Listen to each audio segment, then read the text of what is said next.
चलो स्टार्ट करते हैं हम लोग पार्टनरशिप के। आगे से कल देखा था पार्टनरशिप के बारे में, कुछ इंट्रोडक्शन दिया था, उसमें प्रॉफिट शेयरिंग रेशियो की बात हुई थी।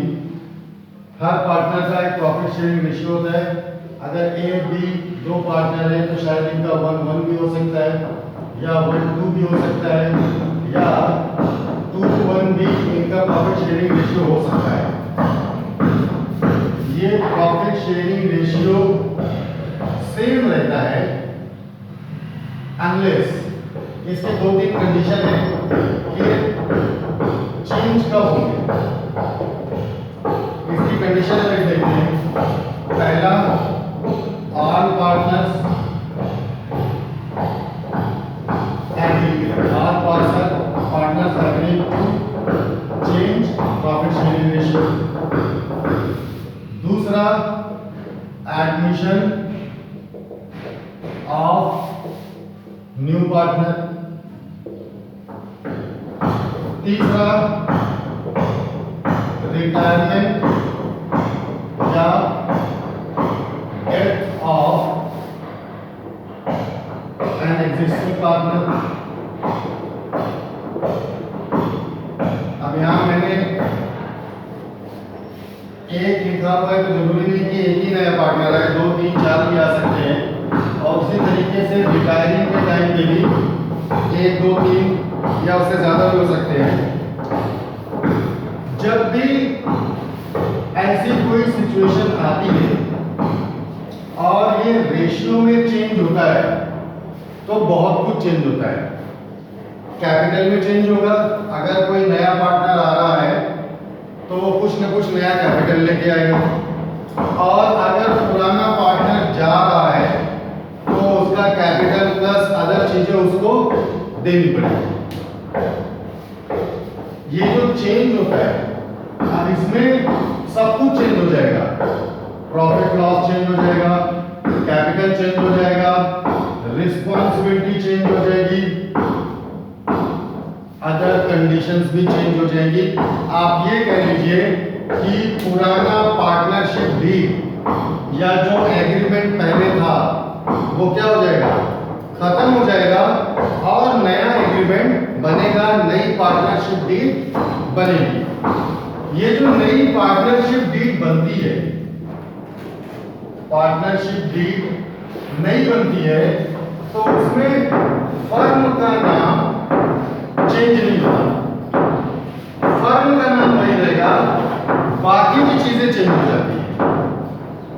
इससे एक बात तो ये समझ में आता है कि पार्टनरशिप चेंज होगी, पार्टनरशिप खत्म हो जाएगी, डिसॉल्व हो जाएगी, पार्टनरशिप फर्म डिसॉल्व नहीं होगी। पार्टनरशिप फर्म डिसॉल्व होने की दूसरी कंडीशंस हैं, उसको भी एक्सप्लेन करता हूं। पहले आप ये समझ लीजिए कि ये जो एडमिशन ऑफ न्यू पार्टनर या रिटायरमेंट या डेथ ऑफ एग्जिस्टिंग पार्टनर है, इस सिचुएशंस में क्या क्या होता है एक नजर डाल लेते हैं, उसके बाद हम लोग रिजोल्यूशन पे चलेंगे। एक, सबसे पहले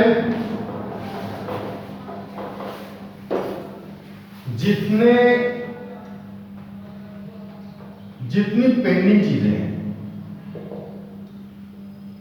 रिकॉन्स्ट्रक्शन करने के लिए, पार्टनरशिप को फिर से बनाने के लिए जितनी पेंडिंग चीजें हैं पहले उसको खत्म किया जाना है।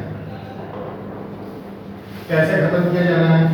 अगर कोई पेंडिंग प्रॉफिट वगैरह पड़ा हुआ है उसको एडजस्ट किया जाना है, अगर कोई पेंडिंग रिजर्व वगैरह पड़ा हुआ है उसको एडजस्ट किया जाना है, अनरिकॉर्डेड एसेट या लायबिलिटीज है उसको एडजस्ट किया जाना है। ये सारी चीजें करने के बाद में जो नया प्रॉफिट या लॉस होगा रेशियो, वो कंस्ट्रक्शन हो जाएगा। नया पार्टनर आने के टाइम पे या पुराना पार्टनर जाने के टाइम पे एक बड़ा इफेक्ट रहता है गुडविल, और दूसरा रहता है रिवैल्यूएशन ऑफ एसेट। गुडविल क्या होता है और रिवैल्यूएशन ऑफ एसेट क्या होता है, एक नजर इस पे भी मार लेंगे। गुडविल कोई फर्म पहले से काम कर रही है। जब वो स्टार्ट हुई थी तो एक्सपेक्टेशन था कि जितना कैपिटल लगाया जाएगा उस पे एक परसेंटेज के हिसाब से रिटर्न मिलेगा। अगर 1 लाख रुपए कैपिटल हम लगाएंगे तो हर साल हमको 10,000 रुपए का उसमें प्रॉफिट होगा, यानी 10% पर एनम हमको प्रॉफिट होगा। साल दर साल जैसे जैसे फर्म पुरानी होती है, 1 साल 2 साल 3 साल 4 साल 5 साल बीतने के बाद उसकी अर्निंग बढ़ती जाती है। पहले हर साल 10,000 कमाती थी, फिर 12 कमाने लगी, फिर 15 कमाने लगी, फिर 20 कमाने लगी।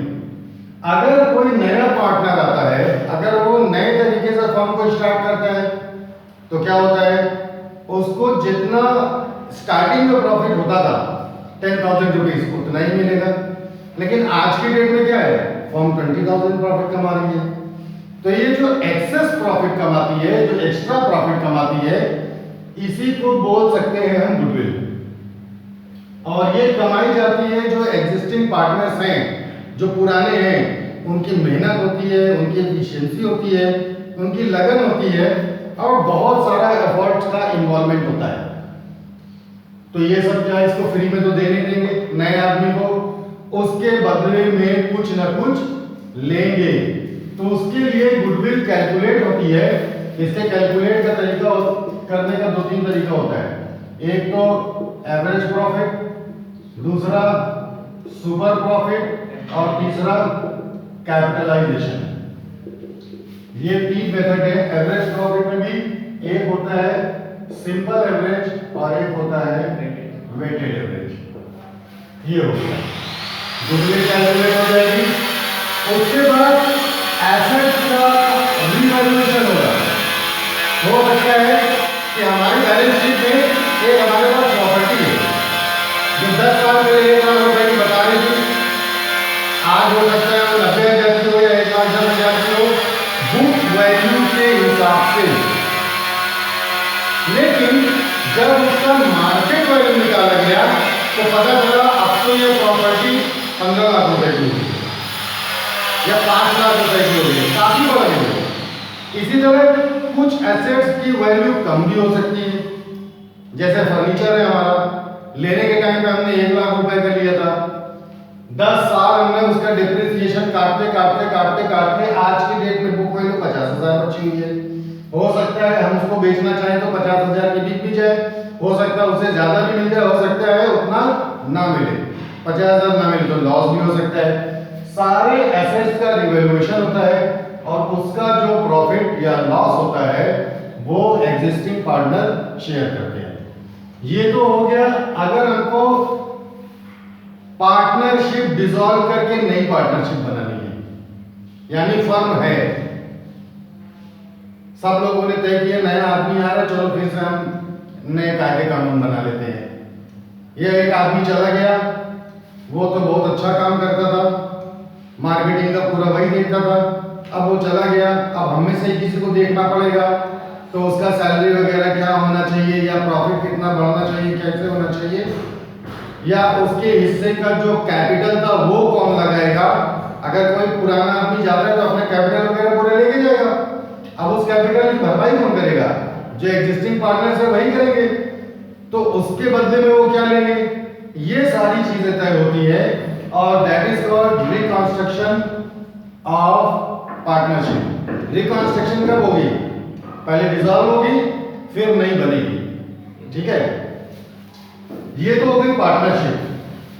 अगर सारे लोग ये बोल दें कि अब पार्टनरशिप हमको रखनी ही नहीं है, ऑल पार्टनर्स, अगर सारे लोग बोल दें, ऑल पार्टनर्स ये बोल दें कि अब हमको फर्म नहीं रखनी, हम पार्टनरशिप में रहना ही नहीं चाहते, तो कोई बचा ही नहीं।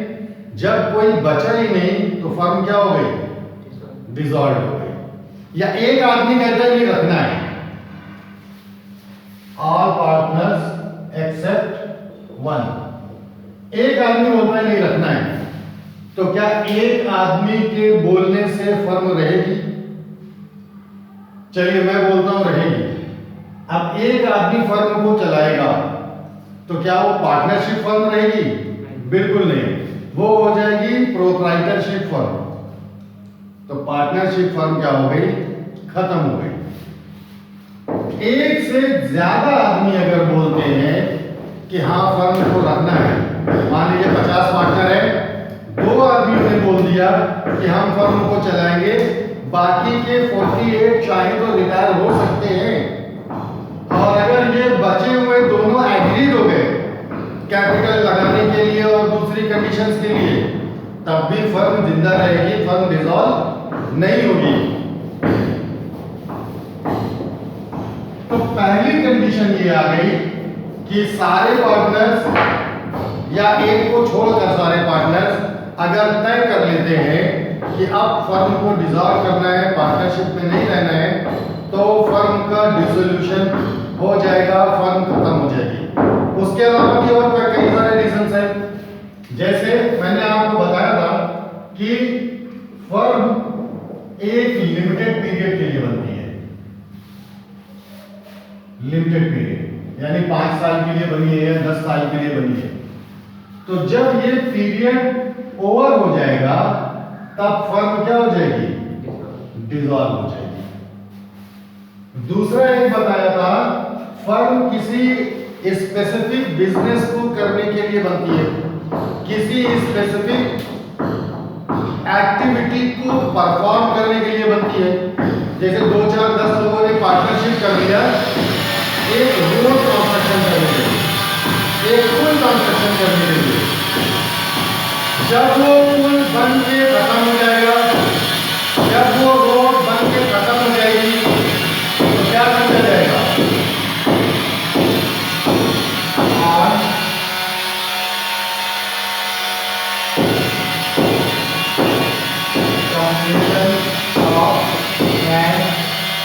स्पेसिफिक एक्टिविटी,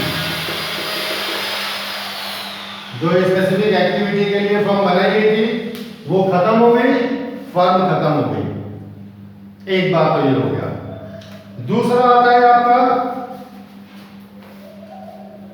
अगर सारे पार्टनर्स, ऑल पार्टनर्स या एक को छोड़कर दिवालिया हो जाता है तो सॉल्वेंट, ठीक है, तब क्या होगा? तब भी फर्म डिसॉल्व हो जाएगी। उसके अलावा अगर फर्म का बिजनेस अनलॉफुल हो जाए या इलीगल हो जाए, अनलॉफुल में और इलीगल में थोड़ा फर्क है। अनलॉफुल मतलब पहले कानून ने परमिशन दिया था लेकिन अब बैन कर दिया है, अनलॉफुल हो गया। 1 साल पहले तक, 6 महीने पहले तक सिनेमा घर चलते थे, ठीक है, लेकिन गवर्नमेंट ने क्या बोला, जब तक कोरोना है लॉकडाउन रहेगा और इसमें सिनेमा घर बंद रहेंगे। तो अब अगर कोई सिनेमा घर चलाता है तो ये क्या हो गया? अनलॉफुल हो गया। एक ये हो गया। दूसरा होता है इलीगल, जो कानून में ही लिखा है कि ये लीगल नहीं है। अगर ऐसी किसी एक्टिविटी में इन्वॉल्व हो जाती है फर्म, इलीगल एक्टिविटी में इन्वॉल्व हो जाती है, तब भी फर्म डिसॉल्व। फर्म के अलावा अगर इनमें से कोई पार्टनर इलीगल एक्टिविटी में इन्वॉल्व हो जाता है तो दूसरा पार्टनर क्या कर सकता है? दूसरा पार्टनर कोर्ट में पिटीशन फाइल कर सकता है। क्या कर सकता है? पिटीशन फाइल कर सकता है, रिक्वेस्ट कर सकता है कोर्ट को कि अब आप ये पार्टनरशिप डिसॉल्व करवा दीजिए, तब भी पार्टनरशिप डिसॉल्व हो जाएगी। इसके अलावा कोर्ट दूसरे सर्कमस्टेंसेस में भी ऑर्डर दे सकती है। कई सारे सर्कमस्टेंसेस हैं कोर्ट के ऑर्डर देने के। अगर कोर्ट ऑर्डर दे देती है तो भी पार्टनरशिप फर्म डिसॉल्व हो जाती है। डिसॉल्व होने के बाद में अब किया क्या जाएगा, ये क्वेश्चन आता है। फर्म बंद हो गई, अब हम क्या करेंगे? कुछ कार्यवाही बची रह जाती है।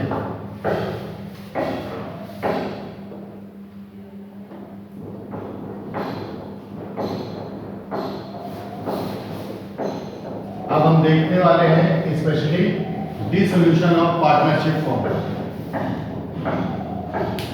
फर्म जब डिसॉल्व हो जाएगी तो क्या किया जाएगा?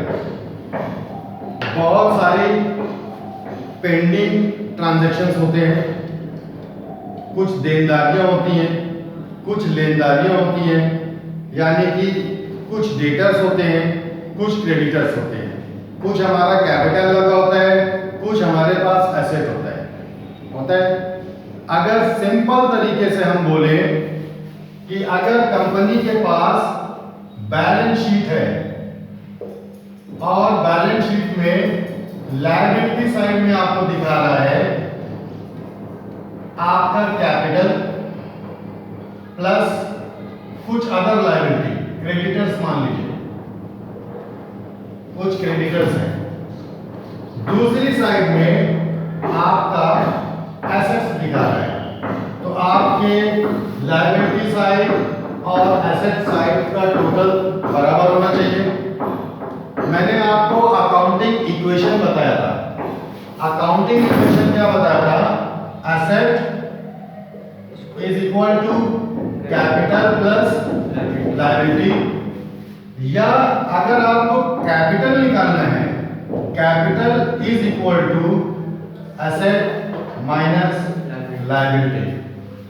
ये हो गया। अगर इस एसेट में से आप ये लायबिलिटी निकाल देंगे, मैं यहाँ क्रेडिटर्स के बजाय दूसरी लायबिलिटी लिख दे रहा हूं, ये लायबिलिटी निकाल देंगे तो जो बचेगा वो क्या होगा? कैपिटल। किसका कैपिटल? कौन सा कैपिटल? वही कैपिटल जो पार्टनर्स ने लगाया है, पैसा इन्वेस्ट किया है, ये वही कैपिटल होगा। अब अगर यहाँ पे दो पार्टनर हैं ए बी, इसका कुछ अमाउंट होगा, इसका कुछ अमाउंट होगा, दोनों का टोटल है ये कैपिटल। अगर सर जैसे कैपिटल ऐसे निकाल दिया गया, कैपिटल टोटल आ गया, कैपिटल पूरा, वो शेयरिंग रेशियो के जरिए उसको कैपिटल डिवाइड किया जाएगा। बिल्कुल, अभी वही बताने वाले हैं, आप देखते रहिए। पहले सिंपली समझ लीजिए करना क्या है। सारे एसेट्स जितने भी आपके पास एसेट है सब बेच लीजिए। जितना भी आपके पास मशीनरी, फर्नीचर, पेटेंट, जो कुछ भी है सब बेच दिया। एक चीज नहीं बेचा जा सकता, बैंक बैलेंस और कैश इन हैंड। ये कोई बेचने वाली चीज थोड़ी है, ये तो ऑलरेडी हमारे हाथ में है। जो हमारे हाथ में कैश के रूप में मौजूद नहीं है उसे ही हम बेचेंगे। Building, furniture, machinery, tools, equipments, ये सारी चीजें। इसके अलावा जो हमारे डेटर्स होंगे उनसे भी पैसा वसूलना है, यानी कि आप कह सकते हैं रियलाइज करना है, या आप कह सकते हैं रियलाइजेशन। आप रियलाइजेशन डेटर्स को भी बोल सकते हैं और दूसरे एसेट्स को भी बोल सकते हैं। इसके अलावा रियलाइजेशन आप कुछ लायबिलिटीज को भी बोल सकते हैं। जैसे हमारे क्रेडिटर्स हैं, 2 लाख रुपए हमने देना है किसी को, ठीक है, और बाद में हमने उनके साथ डिस्कस करके कुछ डिस्काउंट लेके कुछ छोड़ के ये तय किया कि बजाय आपको 2 लाख रुपए देने के हम आपको 1 लाख रुपए ही देंगे।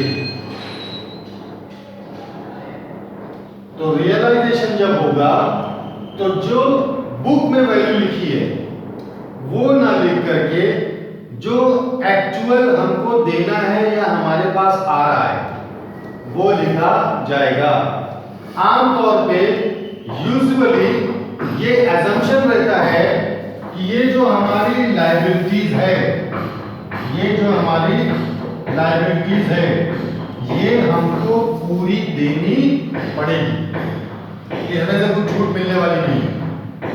हार्डली ऐसा होता है कि छूट मिलती है, अदरवाइज नहीं मिलती है। वहीं दूसरी तरफ क्या होता है, जो हमारे डेटर्स हैं वो पूरा रियलाइज हो जाएगा, इस बात की कोई गारंटी नहीं होती। हालांकि फर्म्स क्या करती हैं, फर्म्स जब डेटर्स रखती है ना, तो यहाँ पे डाउटफुल डेब्ट्स के लिए प्रोविजन बना के रखती है, प्रोविजन फॉर डाउटफुल डेब्ट्स। यानी इसका आना थोड़ा सा डाउटफुल है, आ भी सकते हैं, नहीं भी आ सकती है, हमें प्रोविजन बना के रखते हैं। जैसे ही सारा असेट दिख गया, एक फिगर लेके चलते हैं, ये 10,000 का था, ये 15,000 का, ये 50,000 का था, सारा एसेट हमारा बिक गया, 5 लाख रुपए का बिक गया। ये उसके बाद हमारी लायबिलिटीज जो क्लियर करनी थी वो 2 लाख रुपए की थी। तो अब इस 5 लाख में से ये 2 लाख रुपए हम दे के जो हमारा रिमेनिंग 3 लाख होगा वो होगा हमारा कैपिटल। अब ये कैपिटल का बंटवारा कैसे होगा, सारे पार्टनर में, अगर 3 पार्टनर हैं तो इन्होंने जिस रेशियो में अपना प्रॉफिट शेयरिंग रखा हुआ है, कोई भी रेशियो हो सकता है, ये भी हो सकता है, ये भी हो सकता है, ये भी हो सकता है, जिस रेशियो में प्रॉफिट शेयरिंग है या लॉस शेयरिंग है, दोनों ही होगा। प्रॉफिट शेयर करेंगे तो लॉस भी शेयर करेंगे। प्रॉफिट और लॉस शेयरिंग रेशियो में हम ये 3 लाख रुपए का बंटवारा करके सबको दे देंगे। ये आपका, ये आपका, ये आपका।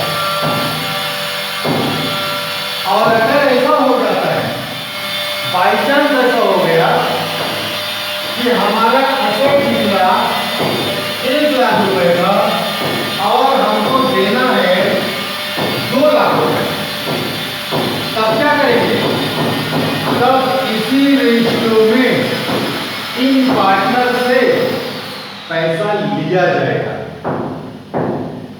इसी रेशियो में इन पार्टनर से 1 लाख रुपए लिया जाएगा और 1 लाख रुपए जो हमें रियलाइज हो रहा है उसमें मिला के 2 लाख रुपए लायबिलिटीज क्लियर कर देंगे।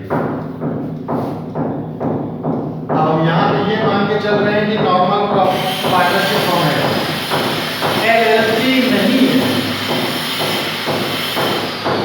Not LLP. LLP limited liability partnership. Limited liability partnership में क्या होता है, पार्टनर की लायबिलिटी की लिमिट उतनी ही होती है जितना उसने कैपिटल लगा रखा है, उससे ज्यादा की उसकी लायबिलिटी नहीं होती। यानी कि अगर एसेट रियलाइज नहीं हो पाया तो ये जो 1 लाख रुपए कम पड़ रहा है, अब पार्टनर्स को वो देने की जरूरत नहीं है।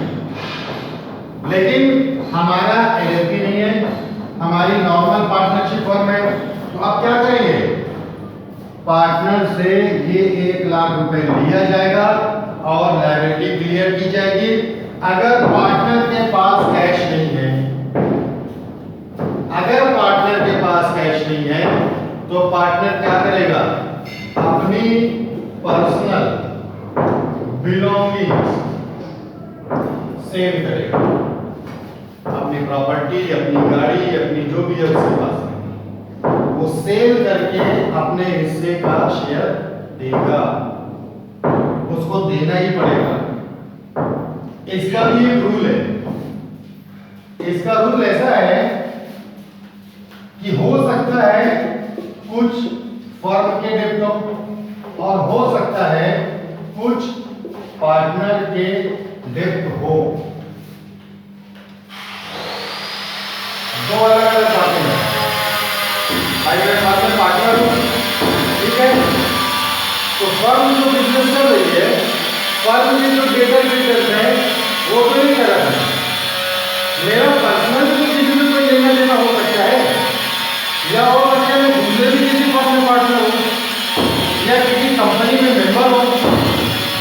कई सारे मामले हो सकते हैं, हो सकते हैं कि नहीं हो सकते। इस सिचुएशन में क्या होता है कि जो फर्म की प्रॉपर्टी है वो पहले फर्म के डेट चुकाएगी, और अगर उसमें से कुछ बचता है तो वो पार्टनर्स को दे दिया जाएगा। पर्सनल यानी पार्टनर की जो पर्सनल डेब्ट रहेगी, इस केस में क्या होता है, पार्टनर अपनी पर्सनल बिलोंगिंग को बेचेगा तो पहले अपने पर्सनल डेब्ट क्लियर करेगा। यानी कि फर्म ने जो लेना देना वो बात की बात है। मैं अगर आज अपनी कार बेच रहा हूं 3 लाख रुपए की, तो जो मैंने मिस्टर एक्स को 2 लाख रुपए देना है पहले मैं उनको दूंगा, उसके बाद मेरे पास अगर 1 लाख रुपए बच रहा है तब तो मैं फर्म को दूंगा, नहीं तो नहीं दे सकता। एक बात। दूसरी बात, ये जो पार्टनर्स की पर्सनल बिलोंगिंग्स है, इसमें इसकी वाइफ, सन, डॉटर या अदर रिलेटिव्स, इनकी प्रॉपर्टी शामिल नहीं है। कोई ये नहीं बोल सकता आके कि तुम्हारे पास कुछ नहीं है, तुम्हारे बेटे के पास तो इतनी प्रॉपर्टी है उसमें से दे दो मुझको, नहीं दे सकता। कोई जोर जबरदस्ती नहीं कर सकता। अगर उसके माइंड में है कि हमको लेकर देना है तो वो दे सकता है, वो एक अलग बात है। इसके भी कुछ सर्कमस्टेंसेस बनते हैं, कुछ केसेस ऐसे हैं जहां पे कोर्ट ये ऑर्डर दे सकती है कि अब इस पर्सन की लायबिलिटी इसकी वाइफ या इसके सन या इसके डॉटर की प्रॉपर्टी बेच के अदा की है। कुछ सर्कमस्टेंसेस ऐसे बनते हैं, लेकिन फिलहाल के लिए रूल यही है कि किसी पार्टनर या किसी पर्सन का पर्सनल डेब्ट, उसके नाम पे जो प्रॉपर्टी जो बिलोंगिंग्स होगी वही बेच के क्लियर किया जाएगा, उसकी वाइफ, सन या डॉटर या अदर रिलेटिव से नहीं किया जाएगा। अब ये सब करेंगे कैसे, इतना सारा आप जान तो गए। इसके लिए करते क्या है, इसके लिए रियलाइजेशन अकाउंट बनाते हैं।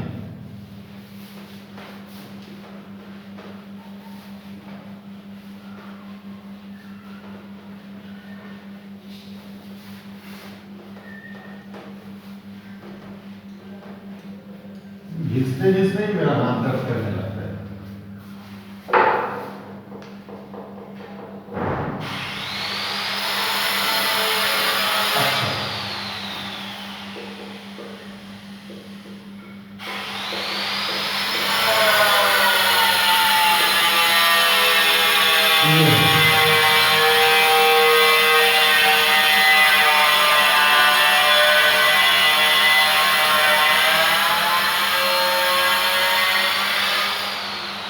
Realisation account. रियलाइजेशन अकाउंट होता क्या है, जैसा आपका नॉर्मल लेजर का फॉर्मेट होता है वैसे ही होता है।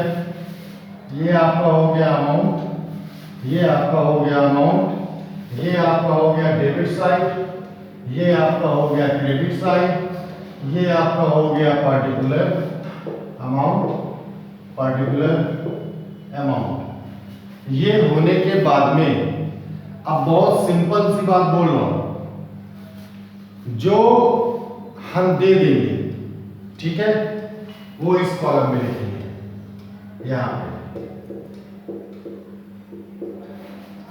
और जो हमें मिल जाएगा वो हम क्या करेंगे, इस कॉलम में लिखेंगे। सपोज हमारा फर्नीचर है,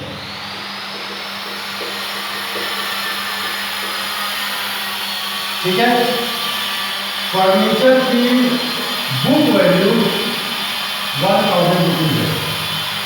ओके, हमने यहां पे लिख दिया, ये फर्नीचर का बुक वैल्यू 1000 है, ये हमने किसको दे दिया, रियलाइजेशन अकाउंट को दे दिया। अब जब ये फर्नीचर बिका तो हो सकता है ये 800 रुपए का बिके, हो सकता है ये 1200 रुपए का बिके, या कोई दूसरा अमाउंट भी हो सकता है। तो यहां पे हम लिखेंगे फर्नीचर, बुक वैल्यू 1000 थी, 1000 का फर्नीचर हमने दिया, वो बेच के हमको 1200 रुपए मिला। डेटर्स है, डेटर्स हमारे पास बुक में बता रहा है कि 20,000 रुपए के डेटर्स हमें हैं, ठीक है, 20,000 रुपए के डेटर्स हैं, हमने उसके लिए प्रोविजन करके रखा हुआ है। ओके, हमने उसके लिए 1,000 रुपए का प्रोविजन करके रखा हुआ है और हमको मिलना है इसमें 18,000 रुपए। डेटर्स हमको कितना मिला था? 20,000 रुपए का मिला हमको कितना? 18,000 रुपए। ये प्रोविजन क्या है? ये कहीं ना कहीं तो हमने लायबिलिटी साइड रखा हुआ है कि नहीं रखा हुआ है कि नहीं? तो ये भी तो हमें मिल जाएगा। अब हमें कितना मिल गया? 19,000 रुपए। क्रेडिटर्स है, क्रेडिटर्स मान लीजिए हमारी बुक में बता रहा है, हमारी बैलेंस शीट में कि हमको 50,000 रुपीज किसी को देना है, तो ये तो सब देने वाला है, ठीक है। 50,000 रुपीज हमारे है, बुक में बता रहा है कि देना है, लेकिन एक्चुअली में हमने 50,000 रुपए दिया नहीं। एजम्पशन तो ये है कि जितनी लायबिलिटीज है पूरी की पूरी देनी पड़ेगी। अगर 50,000 की क्रेडिटर है तो कितना देना पड़ेगा? 50,000 ही देना पड़ेगा। लेकिन हमने जब बात किया तो ये समझ में आया कि हमको 50,000 ना दे करके 45,000 भी दे के हमारा काम चल जाएगा। हो गया? आप इनका टोटल करेंगे। ये हमारा एसेट था, सारा बुक वैल्यू, ठीक है, ये हमको रियलाइज हो गया। अब ये जो टोटल आएगा इसका, कुछ यहां पे आएगा, कुछ यहां पे आएगा। हो सकता है दोनों टैली ना हो, ओके, एक ज्यादा हो जाएगा और एक कम हो जाएगा। तो जितना एक्सेस हमको मिला है ये क्या होगा? प्रॉफिट है, ट्रांसफर कर देंगे, profit transfer to partners, A capital account, B capital account, C capital account. जितने पार्टनर है सब में ये प्रॉफिट क्या कर दिया जाएगा? बांट दिया जाएगा, उनके कैपिटल को क्रेडिट कर दिया जाएगा। और किस रेशियो में किया जाएगा? जो इनका प्रॉफिट शेयरिंग रेशियो है उसी रेशियो में क्रेडिट कर दिया जाएगा कि अब आपका कैपिटल ये बन गया। पहले 15-15 हजार रुपए था, अब 2-2, 3-3 हजार रुपए और आ गया है। ये सारा एसेट बेचने के बाद में और लायबिलिटी क्लियर करने के बाद में ये बचता है। अब ये भी आपके कैपिटल में ऐड कर दिया गया। आप जाइए बैंक से अपना पैसा निकाल लीजिए। फर्म डिसॉल्व हो गई, अकाउंटिंग ट्रीटमेंट हो गई। कुछ जर्नल एंट्रीज हो सकती है जो आपको पास करना है, तो आप देख सकते हैं एक बार कैसे पास करते हैं। जैसे आपकी बैलेंस शीट में कुछ रिजर्व है, कुछ क्या है? रिजर्व है। ये रिजर्व क्या है? आपकी प्रॉफिट का हिस्सा है कि नहीं? अल्टीमेटली आपकी कैपिटल को जाना है कि नहीं है? तो हम क्या करेंगे? यहाँ पे रिजर्व अकाउंट को डेबिट करेंगे और कैपिटल अकाउंट को क्रेडिट कर देंगे टू कैपिटल अकाउंट। कैसे कैसे करेंगे? हर पार्टनर का जितना शेयरिंग रेशियो होगा उसी हिसाब से उसको क्रेडिट कर देंगे। ये मैंने आपको एक एग्जांपल सेट किया है।